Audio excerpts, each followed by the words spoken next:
চলতি মাসের 5ই মে হরিরামপুর থানার অন্তর্গত মেহেন্দিপাড়া মিশন মোড় এলাকায় গভীর রাতে একটি ভয়ানক নারকীয় হত্যাকাণ্ডের ঘটনা ঘটেছিল।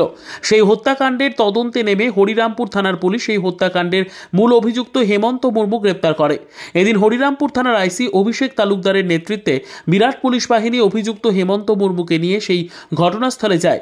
সেদিন রাতে যে নারকীয় হত্যাকাণ্ডের ঘটনা ঘটেছিল সেই ঘটনার পুনর্নির্মাণ করার উদ্দেশ্যে, সেই ঘটনার পুনর্নির্মাণ করার লক্ষ্যে মেহেন্দিপাড়া এলাকায় পুলিশ পৌঁছলে সেই এলাকার কৌতূহলী জনগণেরা ভিড় জমান হরিরামপুর থানার পুলিশের নিশ্ছিদ্র নিরাপত্তার ঘেরাটোপে সম্পন্ন হয় পুনর্নির্মাণ ও উদ্ধার হয় হত্যাকাণ্ডে ব্যবহৃত অস্ত্রটি।